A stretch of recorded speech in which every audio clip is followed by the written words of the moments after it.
Sunod-sunod na tawag nga ang natanggap ni Doktora Ferrer mula sa kaibigan ni James. Hello, tita. Buti po sumagot ka na. Si James po kasi. Hello, Rio? What happened to my son? Nag-aalalang tanong nito nang sagutin ang tawag ni Rio. Si James po kasi naglalasing sa bar. What? Paano mapupunta sa bar yan? Pumasok yan. Tsaka hindi umiinom ang batang yan. No, tita. Hindi siya pumasok. Kanina ko pa nga po siya inaayang umuwi. Pero ayaw niya. Pinagtutulakan pa niya ako. Mukhang laki po ng problema niya sa babae, tita. Saang bar ba yan? Ako nang pupunta. Nung masabi nga ni Rio kung saang bar yon, ay nagmadaling magtungo doon ang ina ni James. Naabutan pa niya na winawagayway nito ang bote ng alak habang sumisigaw at umiiyak. James, stop it! Ano ba? Sabay hatak niya sa bote na hawak ni James. Ma, what are you doing here? Tsaka ito tumayo at nawalan pa ng balanse. Buti nahawakan siya ng kanyang ina. Ikaw ang dapat na tinatanong ko, James. Anong ginagawa mo dito? At bakit naglalasing ka? Ano ba nangyayari sa'yo, anak? Ang sakit, ma. Mas masakit pa to sa paulit-ulit kong inooperahan eh. Hindi kita maintindihan. Umuwi na tayo. Tsaka nga ito nagpatulong sa driver nila. Hayaan mo na muna ako dito, mama. Kayo ang umuwi. Hindi ako papayag na maiwan ka dito. Uuwi tayo sa ayaw at gusto mo. Oo nga tol, uwi ka na. Lasing ka na eh. Hindi pa ako lasing. Sabay tawa nito. Kapag hindi ka nalasing, ikwento mo sa akin kung anong problema. Hindi gawain ng isang doktor ang ginagawa mo, anak. Alam ko, ma. Pero masama ba ang magpakasaya muna ako? Stress na ako. Minsan gusto ko na lang maging patatas, ma. Nasa ilalim ng lupa, naghihintay na hukayin. Lasing na nga talaga. Ani ni Rio at tinulungan na lang si Doktora Ferrer na akayin si James palabas ng bar. Halos nakapikit na nga ito habang nakaakbay sa kanilang dalawa. Agad nga nila itong sinakay at kinausap muna ni Doktora si Rio. Sinabi niya ba kung sinong babaeng yon? At nagkakaganyan siya? Yumi daw po eh. Napaisip si Doktora Ferrer. Parang pamilyar ang pangalan na yan. Ang sabi po niya sa akin, ngayon na lang daw po niya ulit nakita, malalaman pa niya na ikakasal na ito at buntis na. Kilala ko na yan. Yan yung kinabaliwan niya nung high school at hanggang ngayon. Tama po. Baka yun yung babaeng tinutukoy niya noon sa video niya. Hindi ko alam yung video na yun eh. Pero salamat ha. Ingat sa pag-uwi. Salamat sa pagsama sa anak ko. Wala pong anuman, Tita Crizel. Kayo din po, ingat kayo. Pagka-uwi nga ng bahay, ay inasikaso ni Crizel ang kanyang anak. Ito ang unang pagkakataon na naglasing ito dahil kailanman ay hindi ito tumikim ng alak. Ma, mahinang usal ni James habang pinupunasan ng kanyang ina ang kanyang muka. Yes, anak. Ano ba nangyari, ha? Tell me, makikinig ako. Kumusta yung magandang buntis na nagpa-check up sa'yo kaninang umaga? Ha? Sino magandang buntis? Naman, yung magandang buntis. Buntis nga ba? Sino ba siya, anak? Pinilit ngang bumangon ni James mula sa pagkakahiga sa sofa. Si Yumi. Yumi? Yes, ma. Ito ba yung fiancé ni Franco? Exactly. Buntis nga ba? Don't tell me, yung Yumi na pasyente ko at Yumi na niligawan mo nung high school ay iisa. Siya nga ma, wala nang iba. Ano? Napagkwentuhan ka namin kanina pero hindi niya sinabi na kilala ka niya. Kasi baka kasama si Franco, diba? Pinoprotektahan niya yung feelings ng fiancé niya. Baka naman nahiya na lang anak kasi kung ano-ano din sinabi ko eh. Hindi ko naman kasi alam na siya pala yon. Hindi ko alam ma. Basta ang alam ko lang, napakasakit. Ang tagal ko po siyang hinintay. Tapos ganito lang pala, nabuntis ng iba. At si Franco pa na may anak na. Hindi natin hawak ang desisyon niya sa buhay, anak. Wala tayong magagawa kahit sino ang piliin niya. Move on na, anak. Ang tagal-tagal na nun eh. Move on? Ang daling sabihin ma. Pero ang hirap gawin, di ba? Alam mo yan dahil na-inlove. Pero ang hirap gawin, di ba? Alam mo yan, dahil na-inlove ka rin sa daddy nila, kay Tito Franz. Alam ko yon. Nagulat ka, no? Pero matagal ng panahon yon, wala na sa akin yon. Ano man yung nararamdaman ko para sa kanya noon, matagal ko nang nakalimutan yon. At paano mo nalaman yan? Kay Tita Criza, ang tita kong maganda, pero chismosa. Kay Krisa mo nalaman? Ano pa sinabi ng tita mong yun? Si mama gustong malaman. Ano pa nga, James? Basta, sabi ni tita, crush mo daw yun. Kaso, ang gusto yung best friend mo, yung mami nila Franco. Pero biglang natahimik si Dr. Crizel. Nga pala ma, hanggang ngayon ba, hindi ka pa ready na aminin sa akin? Kung sino talaga ang tatay ko? Kung sino ba talaga siya? Dahil lagi mo lang sinasabi sa akin, hindi natin siya kailangan. Kaya wag ko nang alamin pa. Pero deserve ko pong malaman ng totoo. Sino ang tatay ko? James, ayoko nang pag-usapan yan. Okay, hindi na kita pipilitan ma. Pero pwede bang wag mo na lang sabihin kay Yumi na alam mo na siya ang babaeng matagal ko nang hinihintay? At sana gumawa ka ng paraan para magkausap ulit kami. Please ma, gusto ko ulit siyang makita at makausap kahit isang beses lang. Ang dami kong gustong linawin at tanungin sa kanya. Pero paano? Invite mo siya dito sa house. Kahit isama niya sa Franco para naman makilala ko rin siya. Promise ma, pagkatapos ko siyang makausap, titigil na ako. Sure ka ha? Sige. Salamat ma, I love you. Kahit hindi mo masabi-sabi sa akin kung sino ang ama ko. Hindi mo na rin siya kailangang makilala dahil patay naman na siya, anak. Tsaka nasabihin ko sa kanya na nabuntis niya ako. Hindi siya naniwala at ayaw niyang masira sila ng asawa niya. Ano? Biglang napatayo si James. Pumatol ka sa may asawa? Hindi ko yun intensyon, anak. Kaya nga pinagsisisihan ko yun eh. Pero hindi ko pinagsisihan ang pagdating mo dahil ikaw ang maganda dumating sa buhay ko na hindi ko pagsisisihan. Mali talaga na nagpabuntis ako sa meron ng asawa. Maling-mali yun. Pero kung hindi nangyari yun, di sana wala ka sa piling ko. Bumagsak ang balikat ni James dahil sa natuklasan. Masayang-masaya nga si Francis nang malaman nito na buntis na si Yumi at magkakaroon na naman siya ng pamangkin. Dapat talaga sanayin ko na yung sarili ko na tawagin kitang ate. Kasi kakasal na kayo ni kuya, magiging asawa ka na niya. Tsaka isa pa, ate ka ni Natalie. Kaya ate Yumi na itatawag ko sa'yo. Yung inati ka ng mas matanda sa'yo? Sabay tawa ni Yumi. 32 pa lang naman ako eh, tapos mukhang 23. O hindi para lang tayong magkaedad. Oo na lang, Francis. Basta, ate Yumi na kita ngayon. Oo na nga. Nakangiting tugon ni Yumi. Love, tumawag si Dr. Ferrer. Agad na sabi ni Franco na makalapit ito sa dalawa. Bakit daw love? About ba sa check-up ko ulit sa kanya? Hindi love, inaaya niya tayong bukas sa kanila. Ano? Bakit daw? Sabi lang naman niya, gusto niya tayong imbitahan na mag-dinner sa kanila. Pumayag ka na ba? Hindi pa. Sabi ko itatanong ko muna sa'yo kung gusto mo. Ikaw bahala love. Si Tita Crizel ba yan? Tanong ni Francis. Oo tol, siya nga. Gusto mo bang sumama bukas? Hindi na kuya. Tsaka kayo lang naman ni Ate Yumi yung inimbitahan eh. Wow, himala, nag-Ate Yumi ka ngayon. Siyempre, simula ngayon at tinatawag ko sa kanya. Part na siya ng family natin at part na rin ako ng family nila. Tama yan. Pinaunlakan nga nila Franco at Yumi ang imbitasyon sa kanila ni Dr. Ferrer. Gumagayak na nga sila para papunta sa bahay ng mga ito. Love, sure ka ba talaga na pupunta tayo? Tanong ni Yumi bago sila lumabas ng kwarto. Siyempre naman, kung iniisip mo ko dahil makikita ko si James, huwag ka mag-alala love, okay lang, may tiwala ako sa'yo. Tsaka kapag tinanggihan ko yun, baka kung anong isipin ni tita at baka magtampo. Huminga ng malalim si Yumi tsaka ito tumango. Umalik pa sa labi niya si Franco bago sila tuluyang lumabas at sumakay ng sasakyan. Nandito na pala sila. Saad ni Crizel kaya napalingon din si James. Nakita pa nga nila nang pagbuksan ni Franco ng pinto ng kotse ang kanyang mapapangasawa. Sumalubong nga si Dr. Crizel sa mga ito at nakasunod din si James. Buti nakapunta kayo? Tanong ni Crizel sa mga ito. Oo naman tita, salamat po sa pag-iimbita. Tugon ni Franco.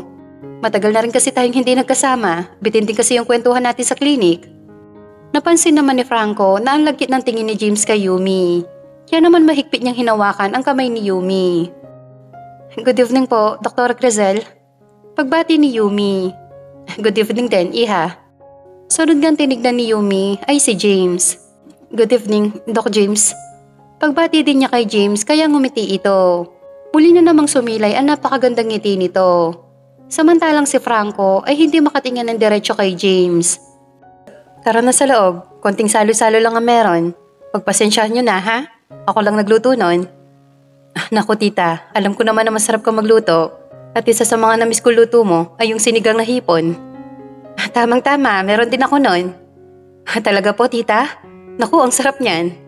Hanggang sa makapasok nga, ay hindi pa rin inaalis ni James ang tingin kay Yumi. Kaya naiilang na si Yumi sa kanya, lalo na at kasama si Franco. Hanggang sa mag-umpisa na nga silang kumain at nagkwentuhan.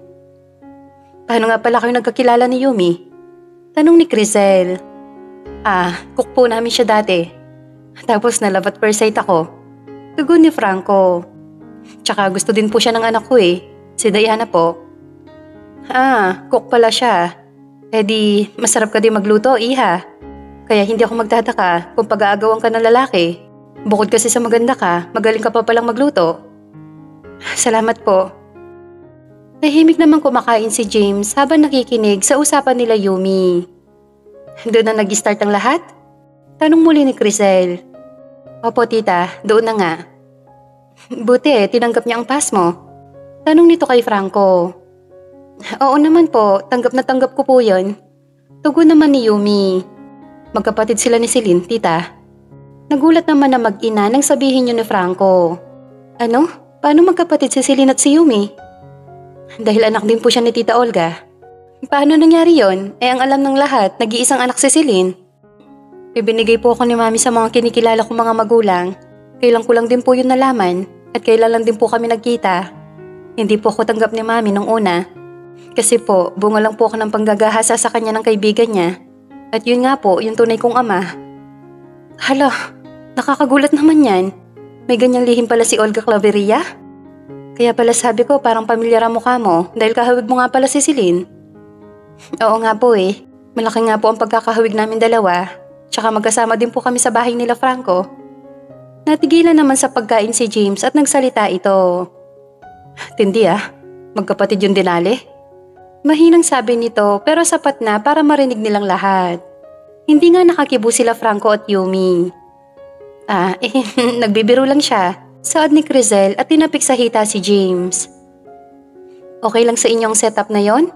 Hindi ba kayo nahihirapan? Kasi may pass kayo ni Celine tapos magkakasama kayo sa iisang bubong. Nung una po nahirapan pero nandoon lang naman po si ate para sa anak nila ni Franco. Tsaka suportado po ni ate ang relasyon namin ni Franco.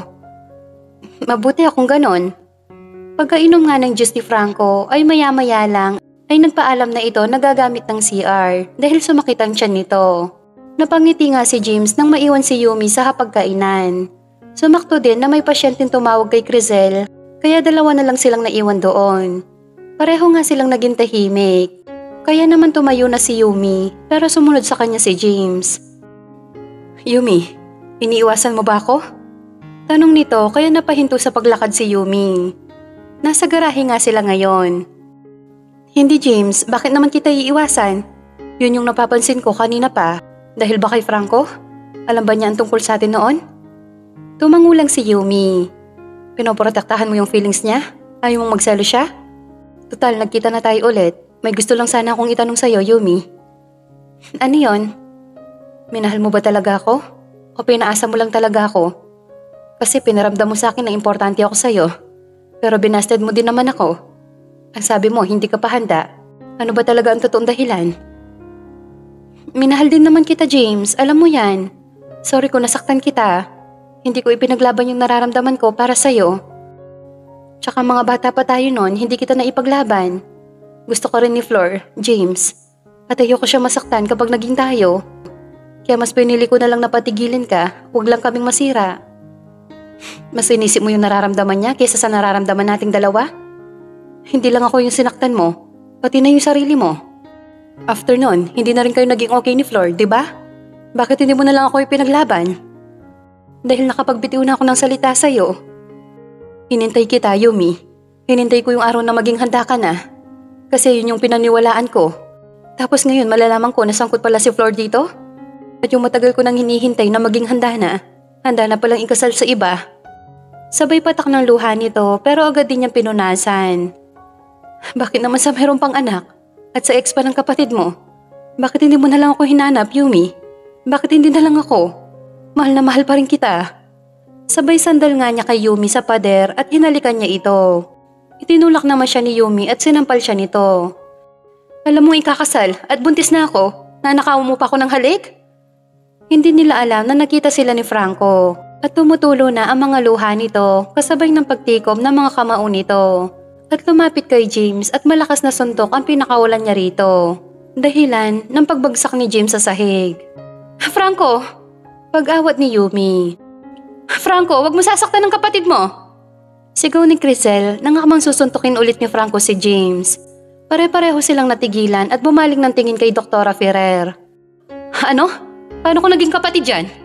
Sigaw ni Franco. Bumangon din naman si James mula sa pagkakabagsak sa sahig.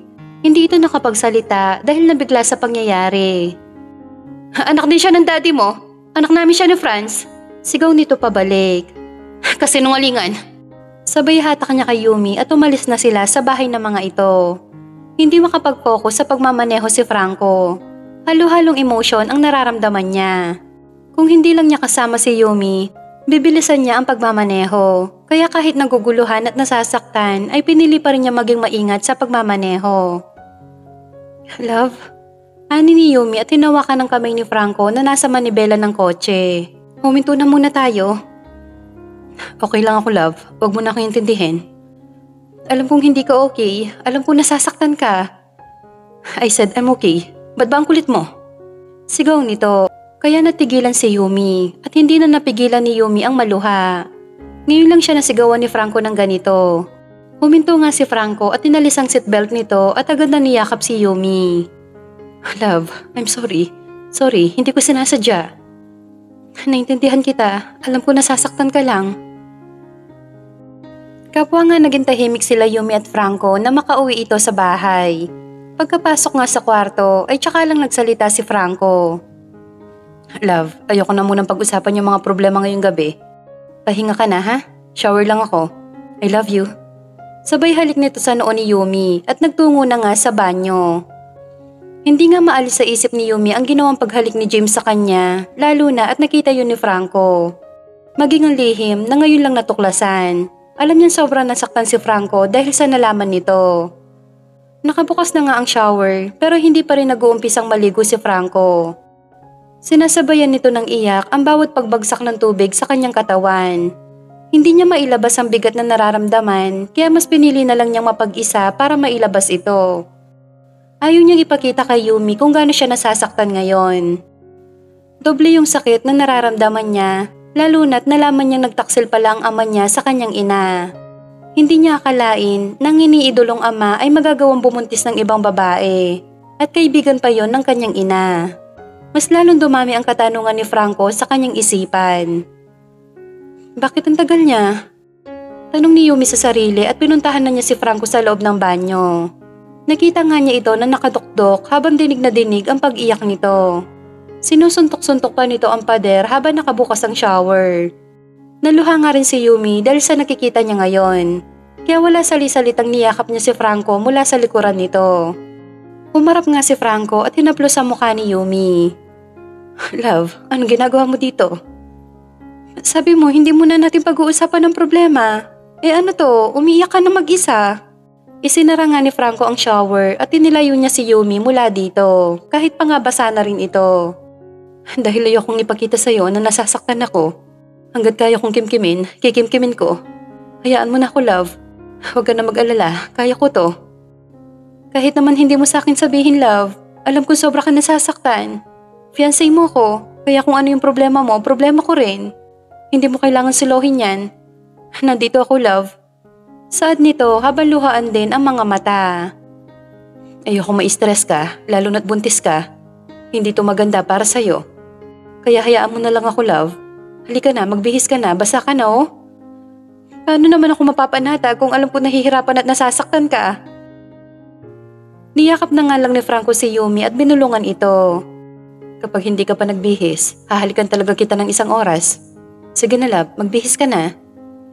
Gusto ko na rin maligo, total basa na rin naman ako. Sabay na tayo. Pero naligo ka na kanina. Love, hindi maganda naliligo ang buntis ng gabi. Kaya last mo na to, ha? Ngumiti at tumango naman si Yumi. Opo, boss. Last na to. Promise po, hindi na ako magiging pasaway. Good. Love, sorry ulit sa nagawa ko kanina, ha? Nasigawan kita. Sorry talaga, hindi ko yun sinasadya. Okay lang yun, love. Naintindihan ko naman eh. Promise, hindi na yun mauulit. Sorry talaga. Gulong-gulo lang talaga yung isip ko kanina eh. Lahat ng sakit, kakayanin ko. Ano pa man matuklasan ko sa nakaraan, kakayanin ko yon. Alam mo kung ano yung hindi ko kakayanin? Ano, love? Yun yung mawala ka sa buhay ko. Kayo ni Diana at ang magiging baby natin. Hindi kita iiwan. Ano man ang mangyari, nandito lang ako sa tabi mo. Sa lungkot man o saya, lagi mo akong kasama. Ang sarap naman pakinggan, para na tayong kinakasal. Sakto, bukas mag-aayos na tayo ng papers. Excited na ako, love. Mas excited na akong pakasalan, yung pinakamagandang babae para sa akin. Nagulat naman si Franco nang kumapit si Yumi sa kanyang batok. At ito na ang humalik sa kanyang mga labi. Nangiti nga si Franco, lalo na't inuulit-ulit pa nito ang paghalik sa kanyang labi. Kaya hinapit niya ito sa baywang at siya naman ang humalik. Nasa kwarto na nga ang tatlo at pare-pareho nang nakahiga nang biglang bumangon si Ira at tumabi kay Nida. Alam mo, Nids, parang ang hirap huminga sa bahay na to. Hala siya, bakit naman? Sa laki ng bahay hindi ka pa talaga makahinga, Ira? Ani ni Nida at maging si Michelle ay bumangon na rin. Oo nga naman, bakit naman hindi ka makahinga dito? Tanong din ni Michelle. Kasi isipin mo lahat ng kasama natin dito sa bahay may mga kamuamwa sa gabi at kausap. Nadaan ako sa guest room, tapos nakabukas yung pinto. Nakita ko may ka-video call si Ma'am Celine. Foreigner. Ang pogi. Tapos sabi ng foreigner, Celine, I love you. You're my world. You're my life. O diba? Sana all, mundo na, buhay pa. Napapala na nakikinig sa usapan ng iba. Tugon ni Nida. Totoo din yan, Ira. Mapapasana all ka na lang talaga eh. Kay Sir Francis naman kanina, narinig ko rin kausap yung kapatid ni Yumi. Sabi ni Sir Francis kay Natalie, Mahal, ang sarap mo palang humalik. Alam kong first time mo yon. Kaya talaga naman nakaka-excite. Parang gusto ko, minung-minuto kong nahahalikan ng mga labi mo. Saad naman ni Michelle. Ay ano ba, mas nakakakilig pala si Sir Francis at Natalie. Sigaw ni Ira. Ay, panis yung mga yan, kila Sir Franco at Yumi. Mas nakakakilig sila. Kwento mo naman kung ano yung narinig mo. Ani ni Ira. Ano narinig? Wala akong narinig. Huh? Wala? Eh ano nakakakilig doon? Dismayadong tanong ni Michelle. Oo nga naman, wala naman pala eh. Ani naman ni Ira. Hindi ko narinig kasi nakita ko. Halos lumuwa ang mga mata nila Ira at Michelle. Nakita mo? Na gumagawa ng baby? Hala ka, Nida. Sigaw na naman nila Ira at Michelle. Grabe naman kayo? Hindi naman. Akala ko kasi wala sila sa kwarto eh. Kaya inayos ko yung kama. Tapos may narinig akong ingay sa banyo. Akala ko kung ano yon. Tapos nakita ko, pinapaliguan ni Sir Franco si Yumi. Pero seconds lang yon. Umalis din ako, baka makita nila ako eh. Anak ng kuneho. Kung ako nakakita nun, panonoorin ko. Saad ni Ira. Tapos kapag nakita ka, Aber? Tanong ni Nida. Maliligo na rin ako. Sabay-sabay na kami para mas happy. Pagbibiro nito, nagtawa na naman ang tatlo at kapwa na tahimik nang may kumatok sa pinto ng kwarto nila. Buksan mo, Ira. Utos ni Nida. Hala, ayoko. Si Michelle na. Bakit ako? Kayo tong malapit ni Nida sa pinto. Oo na, ako na. Sabay tayo ni Nida at binuksan ang pinto. Bumungad nga si Franco, kaya pare-pareho silang natameme at namula. Kanina ka pa dyan, sir? Eh hindi naman. Bakit ganyan namang mukha ninyo? Para kayo nakakita ng multo. Hindi na nga nakapagsalita ang tatlo at umiling-iling na lang ang mga ito. Kaya ako nandito kasi nag-text sa akin ng mga kabanda ko dati. Pupunta sila dito. Kaya maraming tao dito bukas. Pero huwag na kayong mag-alala sa mga pagkain. Mag-order na lang ako. Basta pakiasikaso na lang sila. Mga isip bata yung mga yun eh. Joke. Mga lalaki yan, sir, di ba? Oo, 5 lang naman sila. Sure ako makalat dito bukas. Basta kayo nang bahala. Hapon naman sila pupunta eh. Kasi sa umaga, mag-aayos kami ng papers ni Yumi para sa kasal.